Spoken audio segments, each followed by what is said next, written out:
জমা কাগজ জমা নিচ্ছি কারণ পরিবার পরে চাকরি বাদ দিতে যায় চাকরি করে না করে এই না আসুন না মহিলা না আসুন না তোমরা আসেন বলে ঘর খাই নিন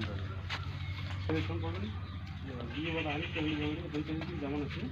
আমার কাছে ভাগনি হয় ও ভাগনি চলো উনি যদি বিয়ে কথা করার আগে টাকাগুলো নিয়ে যায় বেটিটা বিয়ে দেয় না হ্যাঁ ট্যাবলেট কি কয় ই বলে রে এই কি কয় সরা বলে এমএ পাস হ্যাঁ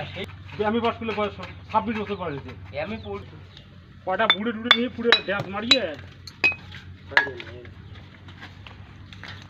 আজকে যখন মিটিং টিটিং হলে ফটো টটোগুলো ছাড় দিয়ে বলে না হ্যাঁ খাদ্য রফিক ফটো আসছি সকালে তো কথা কর নাহলে কামাবো না তো